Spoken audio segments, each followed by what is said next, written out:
In Singapore, to chope a seat is to claim your space with a pack of tissues. This is Chope, a series where Singaporeans gather over a meal to talk about survival, identity, and what it really means to belong in New Zealand. She left Singapore because it didn't have enough room for who she was.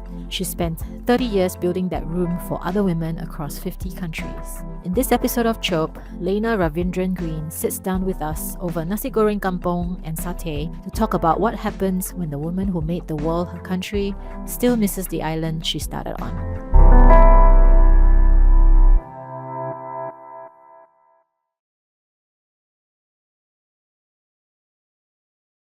Thank you, Laina, for coming here. And I must, for the benefit of the audience, the first time we're actually meeting in person. Yes. And I mean, there was an opportunity to do so, but time just didn't quite fit. Correct. And then after our initial conversation on the phone, I just think, I need to get this person on this and bring the kind of perspective that I think so far my guests haven't quite brought. I mean, I guess anyone would be smitten and impressed by your achievements. Oh, that's sweet of you. I mean, it's seriously, I don't think it's easy at all. Being a minority woman, breaking out during a time where it's not common. Correct. For a Singaporean or even a minority to leave the country. Correct. Especially if you're not rich. Exactly. Singapore, yeah. It's unheard of. Mm-hmm. And then in an industry that is not, people don't really associate to women or women of color, minority, right? So you have started a tech company. You sold it. You have worked in, I don't know how many countries I can count. In positions and places where you really don't associate with a woman of a minority. And also I would imagine at that time, because you grew up, women in general, there were not a lot of women when I was working exactly too. And I would imagine, as someone growing up in a nation building phase of our country, Singapore, I don't know what that is like. So I think, thank you for coming and sharing me. that time of Singapore, what it was like growing up, and how has that shaped you, brought you to here in New Zealand today. How about you kind of do introduction? Okay. If you just talk about the journey of I've ultimately coming here to New Zealand. So I was born and raised in Singapore, as you said, during nation building.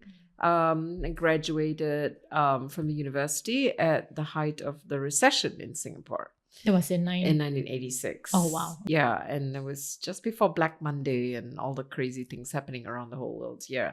And it became very apparent to me at that time that, opportunities were not much rampant. Yeah. And even though I did do well at the university, I was hearing stories from my friends already coming back and saying they had gone for interviews and they were actually told outright that as an Indian girl, you're last in the queue. Singapore? In Singapore, yeah. Okay. So that kind of got disheartened with that. Yeah. So I was fortunate because I had professors who really believed in me. Right. So one of my professors who saw my potential had been a consultant in the United Nations at the Red Cross. And I really loved international law. That was my passion. And I always had this dream, I want to work at the UN. No idea how that was going to happen, you know.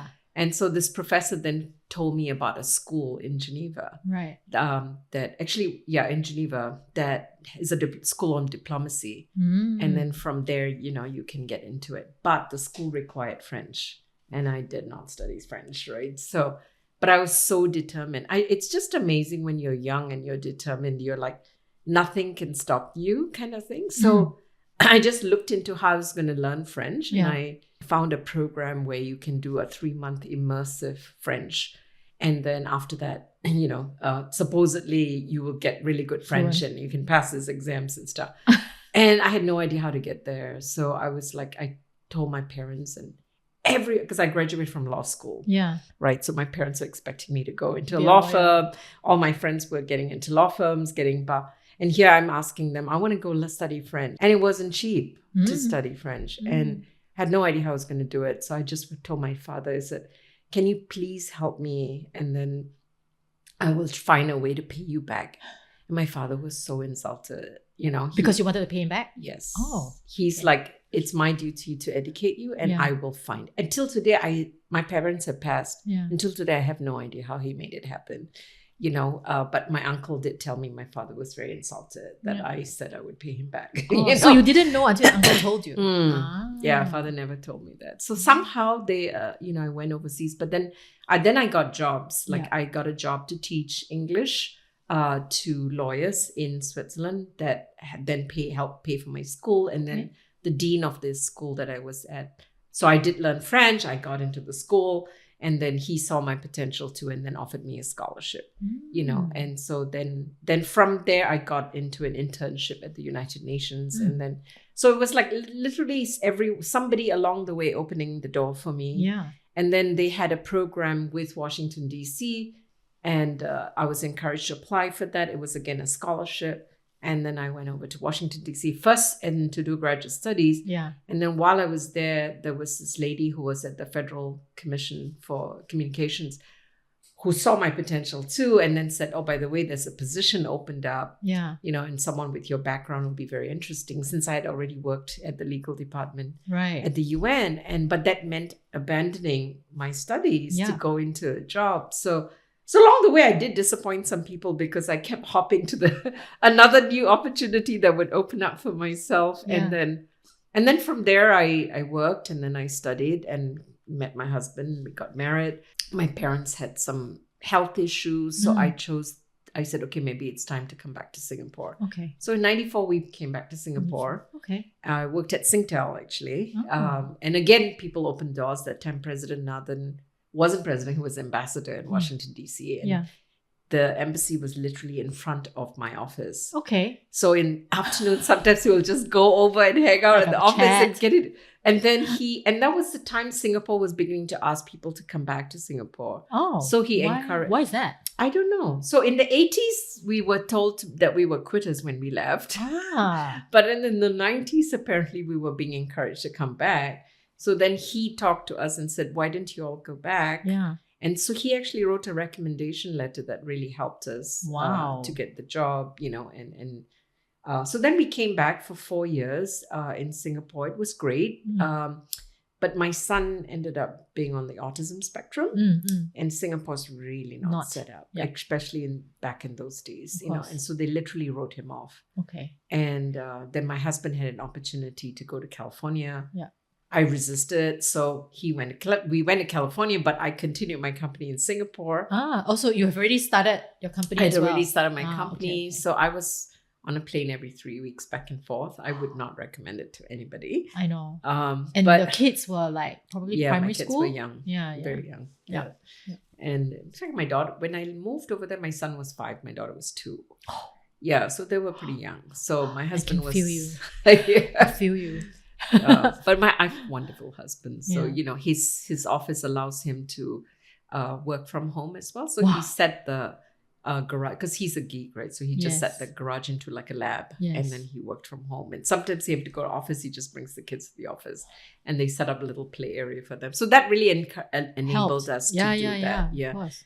But then after many years, I realized I couldn't keep doing that. It was taking a toll on my health, and my sister got sick too. And so I ended up selling that company. Okay. But then after that, as things started settling down, I realized, like, what am I passionate about? I'm passionate about helping other women. Yeah. And so that's when I continued doing work in Singapore in a consultancy. I had another consultancy company in the US. Okay. And that brought me around the world as well. So between a lot of the work, that's where the travel and working around the world happened, because I would do projects with the UN and many other things. Okay. So a long story short, after I sold my business, many years later, I read a book from Professor Muhammad Yunus talking about creating a world without poverty. And he talked about setting up a social business fund to help. And so I decided, next phase of my life, that's what I'm going to do. But just as I wanted to do that, the 2008 financial crash happened. So I had to put it on hold for a while. Okay. Went to Indonesia and lived there for a while, worked in Indonesia, and then met this amazing group of women, social entrepreneurs. And so that's when I started the beginnings of Angels of Impact, and then came back to Singapore in 2016 and started Angels in Singapore. And because of my Angels of Impact work is why I'm in New Zealand. Right. So the company is registered in Singapore. Correct. It still is. Okay. And we're celebrating our 10th anniversary this year. So I'm heading back to Singapore in 3 weeks. Congratulations. Thank you. And I mean, it's very rude of me. And I preface this for my guests before we even start, is that this show is an eat and talk show. Makan, yes. So please, you can make the clanging noise, munching noise, sure. whatever. Absolutely. So please, I've prepared for you nasi goreng kampung. I look Chinese, but I'm actually part Malay. So growing up, I identify a lot more on my Malay side. I mean, my mom influence, but also actually my father's side is actually Peranakan. So my grandma being the Nyonya matriarch, as you know, I mean, not only not condescending. Everything's around food, not condescending, but it's her way or the highway. And on top of that, she's loud. And because I was like the first grandchild, and all the other grandchildren will somehow be taken care of at some point. So she decides what we eat. And because she's like, the nyonya and everything, I mean, the food is definitely not Chinese. So I've prepared, this looks really yummy. Very Malay, more Malay food. So this is satay without the sticks, but it still tastes like satay. And then this is the kuah kacang, the peanut sauce, and this kangkong. Oh, lovely. So, I grew up very much in that community when Singapore was more Malay. Malay was spoken everywhere. And so my mom used to cook Malay food at home too. My mom cooked Malay, Chinese, Indian. So we ate, that's our meal. It wasn't all just Indian food. That was the way in Singapore. I know. So it's so interesting to hear. Like food, right? And then people share food across the fence as well. That's what I heard from my mom. We make kueh, always make extra so you can and give share. to your neighbor. Correct. Exactly. So I miss those days actually. I know. So I mean, hopefully, I don't know, like with this, I'm sending a message, that food really, I don't know, is the medium that binds us. It is. And that's also what my dissertation is about. It's like food and the diaspora, and how the diaspora uses food as a medium to negotiate identity and belonging. So you shared that your parents are originally from Kerala. You grew up a minority woman in Singapore during nation building. What did that feel like, number one? And how do you think it has shaped you into what you decide to do with your life now? Definitely my parents shaped me into what I'm doing with Angels of Impact. Life in Singapore was hard. It was hard. That's, I think, where social cohesion really came in. I'm not saying that there wasn't problems, but I think because everyone was in it together. And, it was like we were nation building together. And I think there was something to be said for that, that there was this really give and take and help. So even though my parents had, they came from Kerala, I should actually say they both have very unusual backgrounds as well, because my mom is actually the daughter of a rice farmer. But rather than getting married, she told her father she wants to study physics, and women don't study physics in her time. So they all kind of told her she was crazy. But she studied physics, came up first honors there. But when she came to Singapore, they refused to accept that an Indian woman can get a first class honors in physics. So they didn't recognize her degree. So initially they gave her jobs like teaching primary school. Okay. But my mom then went back to the university in Singapore. So she went first to the Teachers Training College and got her degree in teaching. And then she went to NUS. At that time it was called Singapore University. And what they said to her was, yes, we don't really recognize, but we'll give you the benefit of the doubt that you've kind of done this degree. Okay. So we'll take you in on the third year, but third year going on to honors year. But if you fail your third year, that's it. You don't get anything. But if you get into your honors year, you still don't get anything until you pass your honors year. So in other words, you're putting 2 years of your life and not knowing if you're going to get a degree. And my mom took it up and then she got her degree. Yeah. So what my parents taught me was resilience, and at that time she already had 3 children. And my father was a marine surveyor at Port Authority of Singapore. So he, he's out in the hot sun a lot. He's doing survey when all the schools are being built. My father's the one doing so. Even Changi Airport, Lee Kuan Yew had this idea of putting an airport in Changi, and people like my father would go out and do all the, and then give, he says, Lee Kuan Yew will come on a helicopter and check all the numbers and everything. And yep, okay, going ahead, So my father helped to build Changi Airport and many other places in Singapore as well. Yeah. But despite that, he was able to somehow find a way to support my mom to be able to study late at the university with 3 kids, and we did have a Javanese lady. So I learned my Malay from her actually also, who would come before my mom. So it was an interesting setup. But then my parents, because even though we survived, I remember ice cream was a treat, okay? And it was like buy one small little slab of ice cream and have to cut into 3. Of course, we'll always fight as to which one is bigger. Must be even, right? Yeah. Everyone's fighting on that. Are you the older sister? I'm the youngest. I'm the youngest, but I was always treated like the oldest in the sense because my parents kind of wanted to have a boy, and I was kind of treated like the boy in some ways. Really? Yeah. Not positively though, but more like expectations were higher from me in many ways. Yeah. Oh, wow. Interesting. Yeah. So, but what they did was they wanted us to not feel poor or feel lesser than anybody else. So they also wanted us to be aware that there were so many people suffering in Singapore.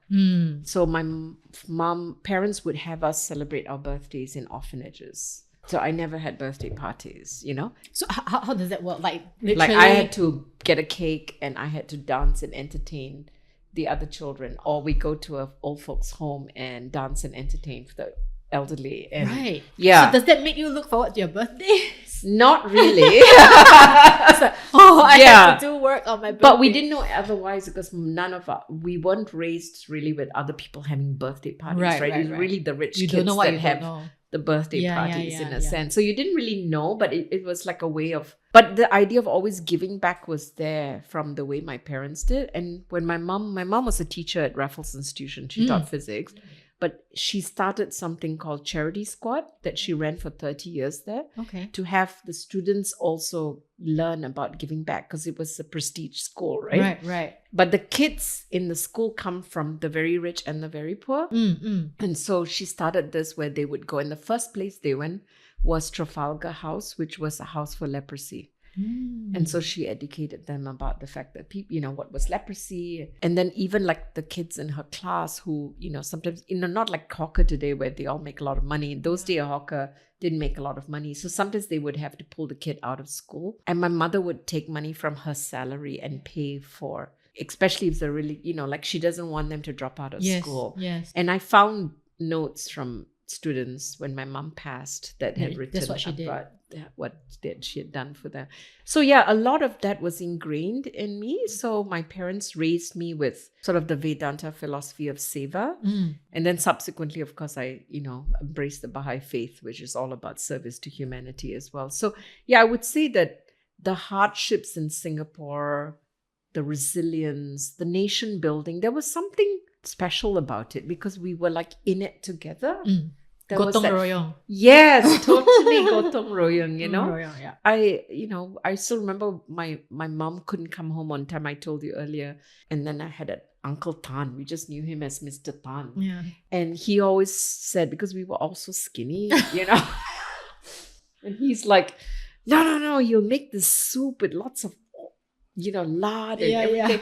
Fatten you up. Fatten us up. And come on. So we used to call Mr. Tan soup. It's like, no, Mr. Tan soup. Okay, better run up.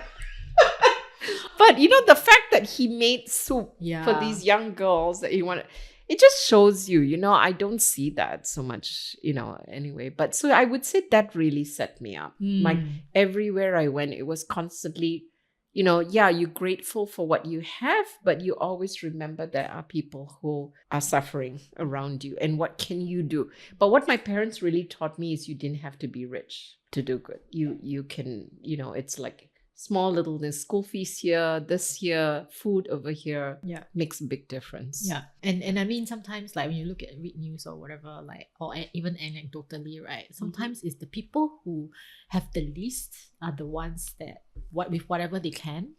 Yeah. I saw this story about this I think single mom, Malay lady also. She had like 3-4 kids of her own. But somehow she managed to like pull things together, and like under the void deck, every morning she will provide breakfast for children. Yeah. So she herself, she said so herself, I don't have much, but I can't bear to see all these children go to school hungry. Because she knows what it feels like to be hungry. Yeah, that's exactly what she said. Yes. Yeah. I'm so glad that you like tie, that all together so nicely. Yeah. So and I mean, in our brief conversation, right, you've also spoken about like facing racism and sexism like in Singapore. I mean, I'm not sure like if this was part of the nation building kind of like, I don't know, vision, mission statement in terms of building multicultural Singapore at that time.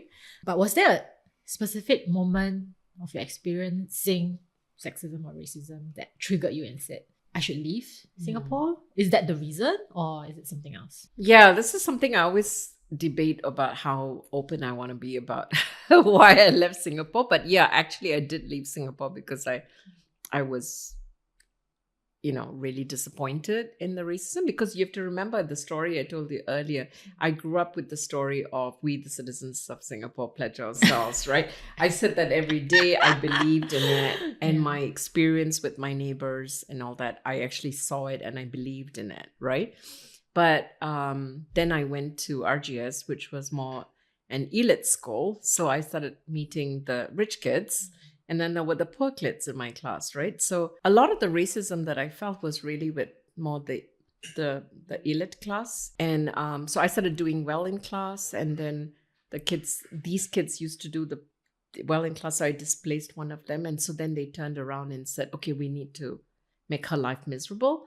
So that's when I started getting called things like, Blackie, and people wouldn't say. And then the poorer kids were told, if you sit with Laina, then you're not going to get presents end of the year. No. And these kids were so poor, they needed those presents. They needed pencil cases and pencils and stuff like that. It was just like mean kids. That's like straight out of a Korean drama kind of episode. Yeah. Oh, wow. So then in school bus also, I would go through, like, people call me Snow Black, or going, and as the years I went on, like walking in the elevator, people pinching their nose, the kind of stuff, all the micro. But I think when I was in the university, I'd qualified to be part of a team to represent the university.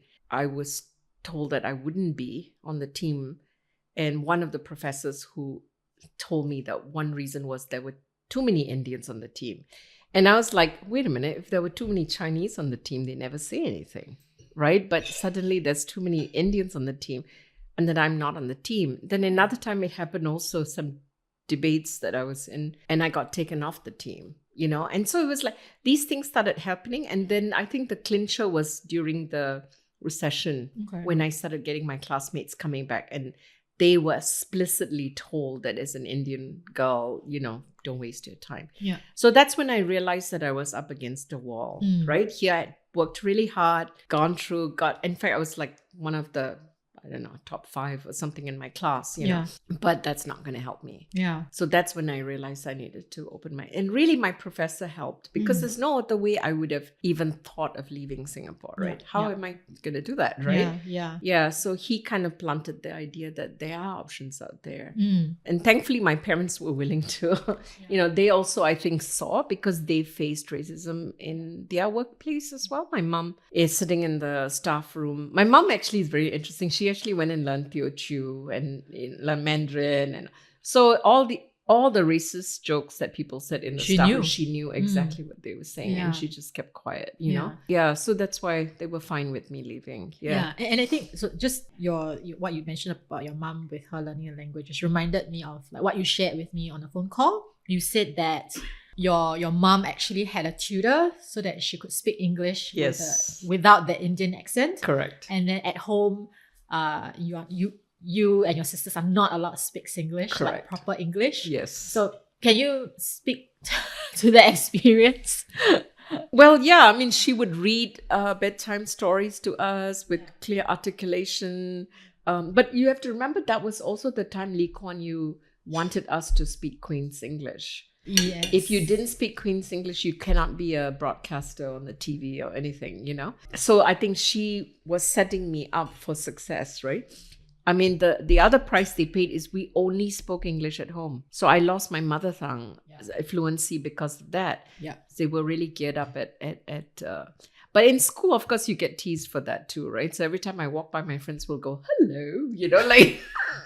So everybody else speak in what accent English? Singlish, right? Oh. Yeah, and I can easily switch, Yeah, you know, but you know, it was just like when you're younger, it's like if I switch and then I made the mistake of saying it at home, I get in trouble, you know, so Just keep it consistent. might as well just keep consistent. Yeah. And I'm already different and people are already making fun of me anyway, so I might as well just stick to speaking different. Yeah. So, I mean, and earlier on, I mean, based on the earlier question, I'm not meaning to ask you to speak on your sister's behalf, but was that their experience as well in terms of racism and sexism, like in workplace or growing up? They faced it for sure.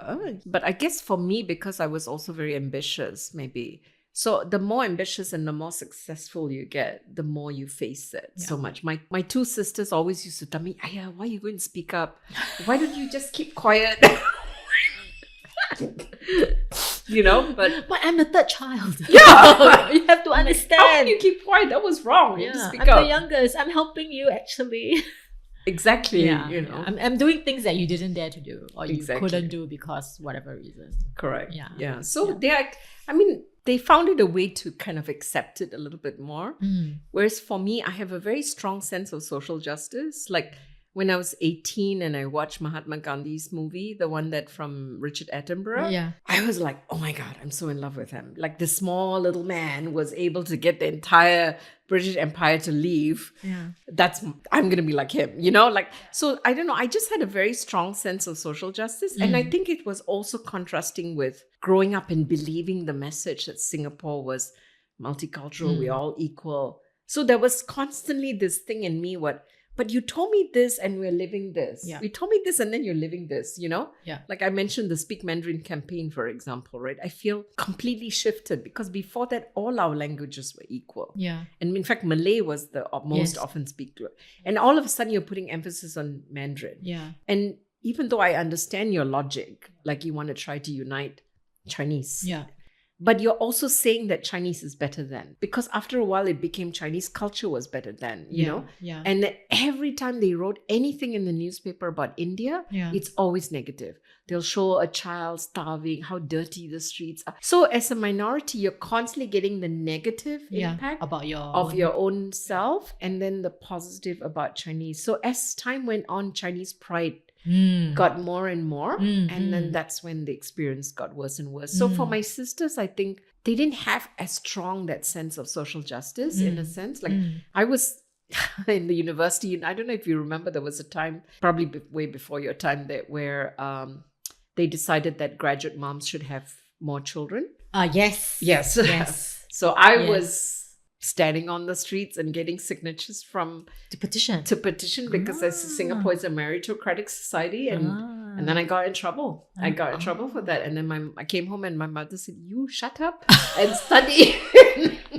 Stop being a troublemaker. Yeah. So that's I think the difference with my sisters is that they were more like, okay, this is the way it is, you know, kind of thing. Yeah. Whereas for me, I'm like, no, we can be better than this. Yeah. We can be better than this, you know? Yeah. I'm not sure if you were aware, like recently there's this huge debate about this Chinese Singaporean girl who, like, you know, I guess had an opportunity to work in Switzerland for a few months, and then she came back and reflected and she said that it was because she got to go to Switzerland that made her develop empathy for minorities in saw Singapore. that. You saw that? I saw that, yeah. I'm glad that she's coming back with that, because there are a lot of Singaporeans who go to Switzerland, come back and don't have empathy. Yeah. So, I mean, that's like one view of it. But of course, the other view of people commenting is, oh, you mean you need to go to Switzerland to realize like the minorities are experiencing what they're experiencing? Yeah. Like, don't you have minority friends? no, Like, you cannot know it truly until you've experienced it. I've noticed that. You can talk about it, people can try. Like half the time when I tell, even as recent as when I came back from Indonesia to Singapore and I tried to get a place to stay. Yeah. In Singapore. In Singapore, I tried to rent a place and you can't, because the landlords very specifically tell the agents they don't want Indians, right? So because sometimes I go with Laina Green instead of Laina Ravindran Green. So they think I'm white. And then they'll give me an appointment. And then when I turn up, you can see the look on their face. Like, the place just got taken up. And I know it's wrong, right? So after a while, I actually asked one of them. I said, is it because I'm Indian? Guess what her reaction was? She said, oh, thank you for understanding. Okay. So how did you react? I mean, what's your I couldn't say anything, right? She's already told me the place is not available. Yeah. But when I relate that story to a good friend of mine, she was horrified, right? She goes like, oh my God, this happens in Singapore? And I'm like, yeah. So there's only so much I can do to keep telling her the stories, right? So the friend is a Singaporean. It's a Singaporean, Chinese, right? So she doesn't have an experience. She's like, oh my God, this happens in Singapore. Yeah. So yeah, we can tell our stories. But it's so painful for us to tell our stories, right? Yeah. We would love for... It's like reliving the trauma. Exactly. Like, I have to keep telling you my life is different from... I've got people who, when I use the word minority, even like, it's different for me as a minority in Singapore. What do you mean minority? We are all Singaporeans. There's no minority. So I'm like, yeah, that's easy for you to say, because your life, you can choose not to see yourself as Chinese. I cannot choose not to see myself as Chinese, because my daily interaction, when I take the bus, when I walk into an elevator, reminds me that I'm not a Chinese. I'm not so this whole Singaporean concept. So sometimes, it does take going through, living it, experience it, then come back. So good that she came back and say, oh, I've got empathy. Yeah. Most other people just come back and say, finally I'm back in my own place. Singapore, I'm happy, In my comfort zone. Yeah, and they're not going to do anything to help the minority. So I always get happy when I see someone come back and start the conversation. Yeah. I'm sure she'll be very happy to hear that, like there is good that came out of her experience. Absolutely. And so speaking of this whole like moving and all that, you describe yourself as a global citizen, right? So maybe could you speak to that part a bit? Okay, so there are many aspects why I consider myself a global citizen. One is, as I said, from my upbringing, right? My parents brought me up with the Vedanta philosophy. And there's one thing in the Vedanta philosophy that says, Vasudeva Kudumbam, the world is your family. So from very young, my parents opened up our home. We had people, I don't even know how they knew these people, but I had people from Zimbabwe who stayed at our house. I even had a Native American couple once. Stay at our house. And so my mom just like had people from around the world staying with us, and I'd sit there and ask them stories, and they'll tell me stories about all the... So I felt like I visited the whole world, even though I never left Singapore. And this was when she was still a teacher. Yeah. Oh, okay. My parents were very hospitable, They shared... I'm just wondering, like, how did she know these people? Like, that's from her... her... I think it could be through her charity squad in RI work, or it could be my father also did a lot of voluntary work. Okay. And some, of course, were relatives or extended friends that came through. But so I'd hear all these stories, right? Plus, I've already been told the earth is one country and all. So I'm kind of really fascinated. And then, of course, with being a Baha'i, in the Baha'i faith, we are told that the oneness of humanity, that we all one. There's only one humanity, one God for all of humanity, right? Yeah. So that also establishes in me this very strong sense of, global citizenship, so to speak. Yeah. And of course, my years of having lived in different countries and having moved, one thing I found with myself is that I fit in quite easily because as a minority in Singapore, I've learned the skills to adapt and maneuver and go through. Yeah. Every time I go to a new place, it's like, okay, do this all over Time again, to do start it again, you know? yeah. So I think, my global citizenship, there are many different layers to it, but a lot of it is lived experience. You know, I feel if I'm in a room full of Dutch people and they feel so comfortable with me, they end up speaking Dutch and forget that I don't speak Dutch, you know, but somehow you sort of just start understanding what they're saying, you know? Yeah. I've even been to a Japanese home. There was a student exchange program that I went to. In fact, nobody wanted to apply because it was during term time. Nobody wanted to lose days at school. Okay. But I was like, my parents cannot afford to send me to Japan. If they're going to send me to Japan, I want to go, you know? So I went. And we stayed in this Japanese house and only the daughter speaks English. Right. The whole family doesn't. So we just communicate with the hand and the heart. Gesture and everything. And I feel like I'm part of the family. I think that had really, you know, and then of course I'm married to my husband. He's, you know, American. He's Cherokee as well. And then, you know, so again, coming back to your earlier question, I think Singapore did set me up to be a global citizen. Just not in the way that probably we thought it is. Just because you would think, oh, is it because it's multicultural? It's like not quite from your not quite, but at the same time, because we wanted to be a global city. You remember when I was growing up, the ideal country that we were mimicking is, you know, which one? Which one? Switzerland. Oh, really? We wanted to be the Switzerland of East. Oh, yes. So there was always East. looking outward. Yes. So we would have all these interesting people coming, you know. Yeah.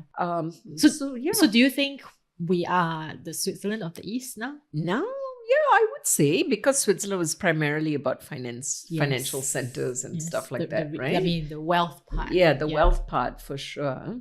But yeah, there are many different aspects of Switzerland in the cities and Switzerland in the rural areas. I would say that Switzerland, the rural areas, is just magical.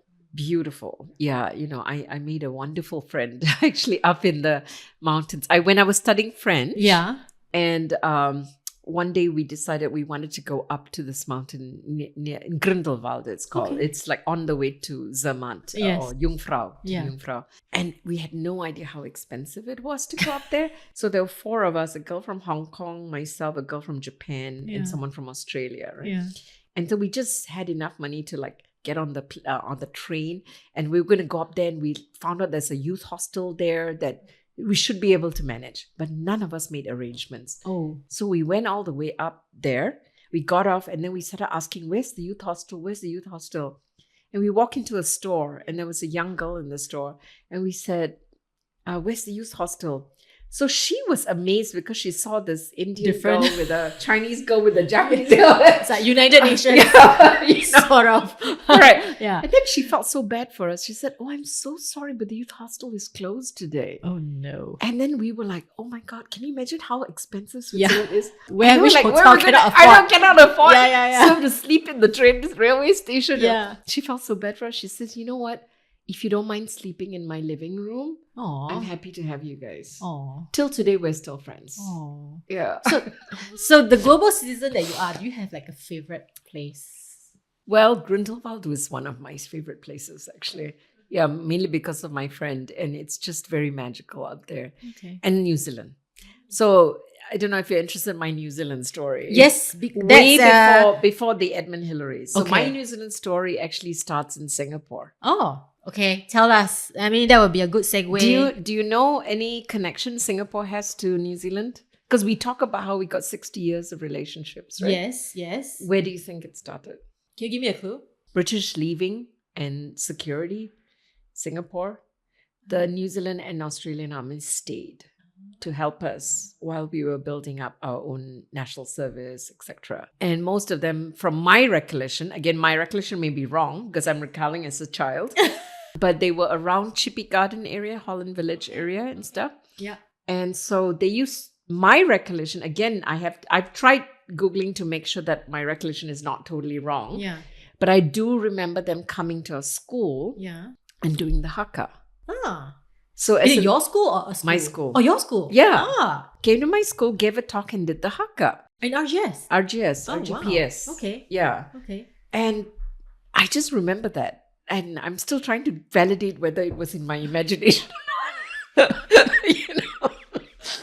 But Manifestation. Manifestation, Yeah. So I was exposed to that, and as a child, you just imagine, we're going to nation building where we're concerned that we don't have security. And I felt safe with New Zealand. Yeah. I felt safe with the army, right? And so many years later, when I was in the university, we had debates. Yeah. And I represented NUS at Auckland University. And I was like 19 or something like that, right? Yeah. And I, in the debates, and then after the debates, so I met really amazing students and everything. After the debates, I got on a bus and I went around discovering New Zealand. Yeah. And when I went to Rotorua, it felt so familiar. Because of the haka. Yeah. I've seen this before. I've heard this before. I feel so safe and comfortable here, And that's when I actually told myself someday I want to come and live in New Zealand. But I had no idea how or why or whatever, But it's just like that connection that kept coming back in my life with New Zealand was really... That's why when PM Wong was here, I actually told him that. Yeah. What did he say? What did he say? He's like, oh, really? I wasn't born. Which school? Yeah, he's younger than me, right? So yeah. So that's when the Edmund Hillary Fellowship Program came up. I wasn't applying directly. It was... Yes, you said it was a friend. Yes, she was formerly my student at Stanford, and she had her own social enterprise and stuff. So she had applied for it because she found out about it. Yeah. And she put me as a referee. Yeah. So they called me up and they started asking me questions about her. So I gave a referee. And then they said, because initially she and I had joined up with Angels of Impact at that time as well. So then they asked me, have you thought of applying? And I was like, no, I thought there was like an age cutoff for it. They're like, no, for this program, it is for change makers and you qualify as a change maker. There's no guarantee you'll get into it. You'll still have to apply with everybody else and everything. And so I did, so I applied and then I got in and I was like, wow, that dream that I had, like back then in school actually was happening, Yeah. So I mean, what they say, right? Like whatever you put out to the universe, you manifest. It comes back to you in ways you don't expect. Correct. Yeah. But I always remember this, like, I don't know how many people remember this, like, that fond feeling. And then in RI, rugby was big, right? So RI used to do the haka too, the rugby teams and stuff, So it was like, New Zealand was in my... Your radar. Correct. Always. Oh, also when I was running my company in Singapore, I don't know how the New Zealand government found out about me. Okay. And there was an APAC conference in Christchurch sometime in the 90s. They invited me as a keynote speaker, and they flew me, they had me in a hotel, they took great care of me, and I gave my speech. And then the next day I was in the newspaper and I was on the TV and, so every time I kept getting like these really positive experiences with New Zealand. Yeah. It's a silly question to ask, but so is that positive experience still, now that you have kind of rooted yourself here, right? So I don't know, has it come full circle, I guess? Or is it like a developing piece? It has come full circle in many ways. I think, my main attraction, so the work that I do under Angels of Impact, we work with women-led enterprises, right? We give low-cost capital and technical assistance. And over 10 years, I realized that because we worked a lot with rural women, they were either Indigenous or they were women working with Indigenous. Okay. Right? So in Thailand, we work with one who's helping to restore Indigenous music. She has a Spotify for Indigenous music. Another one's doing weaving that they're selling and stuff. So then the idea was, maybe there is something to be said about an exchange between Maori, Pacifica, ethnic communities, and the work that we've already done in Asia for the last 10 years, right?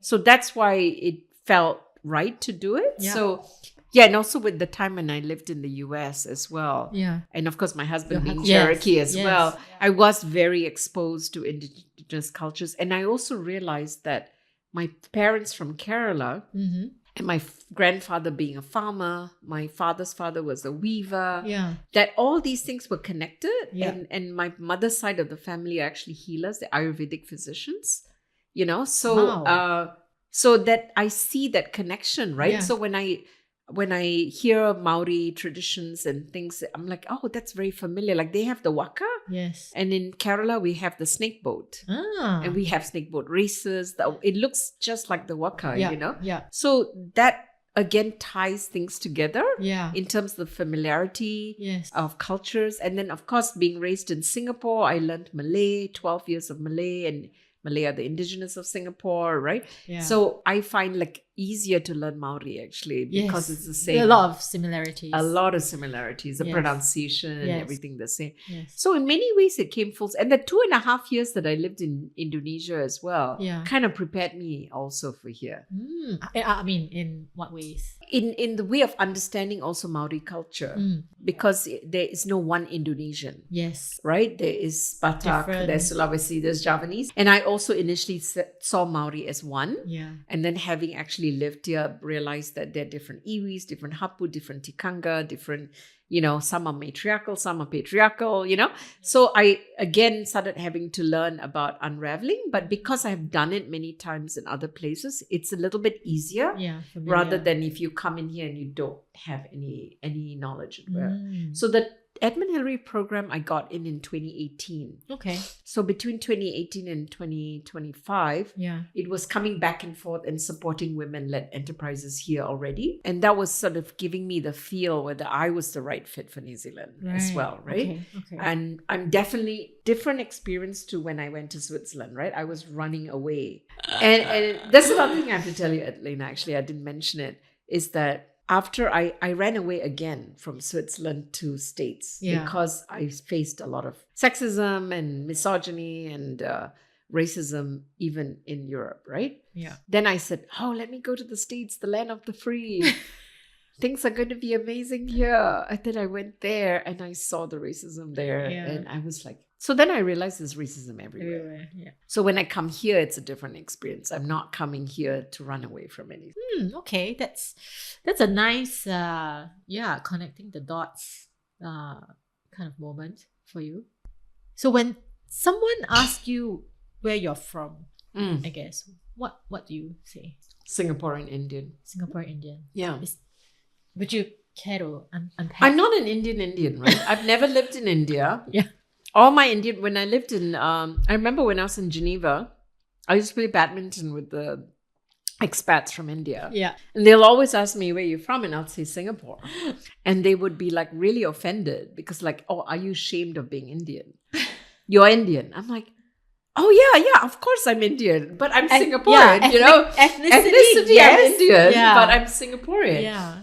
And then over the years, I sort of said, okay, maybe I should say Indian first and then, but born and raised in Singapore or something like that. And then I started having an interesting experience where I got rejected because they're like, oh, but you don't speak Hindi. Like you never lived in India. You're fake Indian. You're Indian, non-Indian, Indian, all sorts of names. I was like, fine, I won't say I'm Indian. So Singaporean Indian.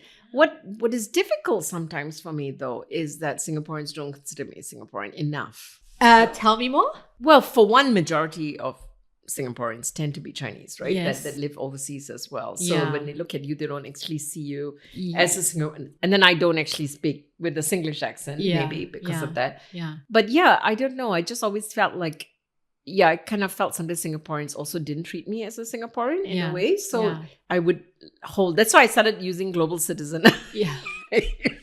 Because it's just easier for you. Although I never gave up my Singapore passport. Yeah. Because that was my identity for me, right? I mean, I grew up with pioneer foundation. parents who gave their whole life to Singapore, you know, and then they raised me that way to be give to Singapore. So I felt like it's an identity. I don't want to let go of that passport because it's just an identity for me. But it does get hurtful when I have to prove that I am Singaporean enough for you, you know, kind of thing. Yeah. I mean, I touched on this with my Kenyan friend as well.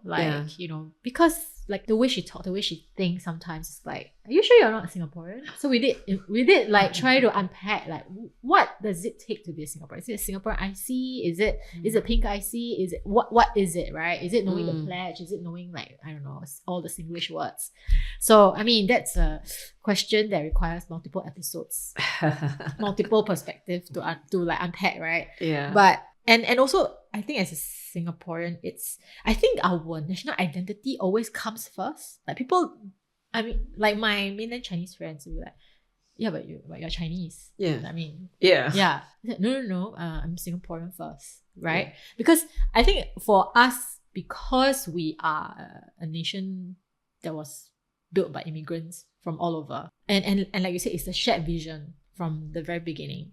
Even though ethnically we are Chinese or Indian, somehow it is the national identity that seems to come off a lot stronger. Yeah. I mean, in fact, like I know some Singaporean Chinese friends who are very offended when people think they are Chinese. You know, and to be fair, like when I would imagine in the 2000s maybe, I remember there was a bit of a wave of complaints like when they hire like bus drivers from like some provinces in China and then they can't speak English, whereas how are you going to communicate with people? So there was this, I guess, racism where the Singaporeans would call mainland Chinese PRCs. I mean, it's a bit of a slur as well, right? Was it? Yeah. So that was what I thought it just stood for People's Republic of China. Yes, but it carries a bit of a undertone. I see. Yeah, like you're different from me. Yes. Yeah. So, I mean, I hope like this and us doing this and I don't know, national conversations would actually try to like unpack what does it mean to be a Singaporean. What does it look like? I think there's complication for Singapore because we went through a period of nation building where we all put it up together and we made the country. So people from that generation feel like if your family hasn't like sunk something into Singapore, then you're not really Singaporean, right? Yeah. In a way. But at the same time, we thrive as a global city. So we now have all these global people who come and live there and feel like they belong there, right? In that sense. I remember where I went for a conference in Mexico. It was a social impact conference. I always assume I'm the only Singaporean usually at these things. And then someone said, oh, there's another Singaporean here. And I was like, really? Oh, cool. Who is it? So I went trying to find this other Singaporean. And then I met this lady and she's from Switzerland. And she lived in Singapore for 2-3 years. But she introduces herself as from Singapore. Oh, wow. So I'm like, oh, okay. So then I accepted that because it's an identity, right? So if that's her identity now, like there's one social media girl also that from Switzerland and she's quite popular and she talks about Singapore. Swissy in SG or something. Correct. Yeah. We're different from other places, like in New Zealand, right? Yeah. We have Maori and then we have Pakeha and then we have everyone coming in. Yes. Like today I was at the Race Unity Awards. Yeah. And one young girl was talking about when am I New Zealand enough? I belong here too, in that sense. It's slightly different cultural background. It's a country that's struggling to be bicultural. Yes, correct. And then dealing with multiculturalism. Correct. Singapore, yes, we have our indigenous Malay, which is protected by the constitution, which a lot of Singaporeans don't know. Yes. By the way. Yes. Which they should. But we also was an experiment. Yes. And it was an experiment that we got kicked out of Malaysia.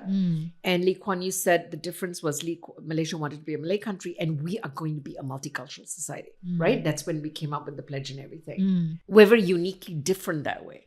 So we're definitely going to have two spectrums of people who are part of building the nation and then the people who've come in and feel like they belong in the nation as well, and we just have to give room for everyone because it's, otherwise how is Singapore going to survive? I know. If we just hang on to... And I mean, coupled with like falling birth rate. Correct. The blue blood so-called Singaporeans are just going to get fewer and fewer. I mean, as the pioneer generation passes on and all that, right? So, but there is a sadness though. There's a lot of Singaporeans who leave and nobody really takes the time to find out why they leave. Like in Melbourne, there's actually a large number of Indian Singaporeans who've left because they don't want to deal with the racism in Singapore.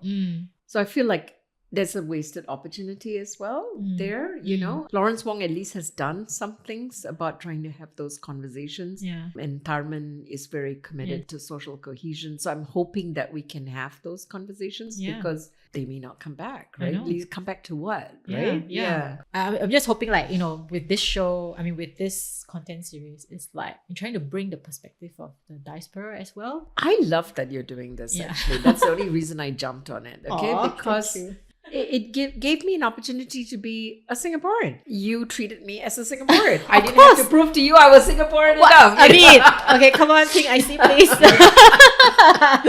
Yeah. I mean, it's a feeling as well. Yeah. Yeah. That, I think that's the key thing. Yeah. Is that, like, when that PM Wong was here, that room was like 300 people there. You know, everyone came because that's our identity, right? Yeah. Yeah. I don't feel the same when I go to an Diwali event and it's all Indians from India. I feel out of place. Yeah. Yeah. Same. I mean, if I were to go to like a, I don't know, mainland Chinese thing, I would be like, Yeah. Because we have a very different expression of Chinese culture. We have a different expression of Indian culture. Yes. You know, and yours is fascinating being part Malay as well, because that is a beautiful. If anybody should say that you are Singaporean, you have every reason to take the Constitution out. Article 152. I will go and read. I will go and read up. I mean, yeah. Article 152, I believe. But Orang Laut are not in there though. So Orang Laut is right now doing I think they just set up a heritage center or something. Yeah, I think that I followed some of the accounts, like they are trying to bring that to the fore as well. Pulau Ubin, all their places, they can't go back to their lands anymore. Correct. Which is sad, I feel, because I feel like we really there's so many generations. Like, look at my father and mother. They always thought they will go back to India, you know. I remember when I was young, they would say, after that, we're going to pack up and go back to India. And we'll be like, no, we're Singaporeans.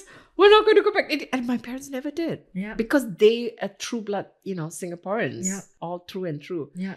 Yeah, and then when you get a new generation coming in, a Kenyan who feels Singaporean, that's amazing, isn't it? Yeah. And I mean, she did share. I mean, I did ask her why she left, and it's really actually that she was rejected for when she applied for the Singaporean PR. So, you know, I mean, what constitutes? I mean, who decides actually at the back? Yeah. Like, I mean, there's so many, like, you know, my Burmese friends who are in construction. They have worked for 20 years in Singapore, but they cannot get PR and they cannot go back to Myanmar. My husband, I can't even get him a long-term visit pass. You know, I had to fight to get him a long-term visit pass. Yeah. So, I mean, I don't know. I actually asked them straight off the bat. Is it because I'm Indian? And they were very uncomfortable. Of course they won't. Yeah. You know, there was a time that a Singaporean woman could not sponsor her husband. Oh, really? Aware pushed for it. So when I first came to Singapore, I could not sponsor him. Singapore Telecom had to sponsor him. Oh, wow. Only if I was a Singaporean man, I can sponsor my wife. Interesting. Thankfully, we're moving in the right direction. So that's good. Yeah. Aww. Lots of things. Aww. Yeah.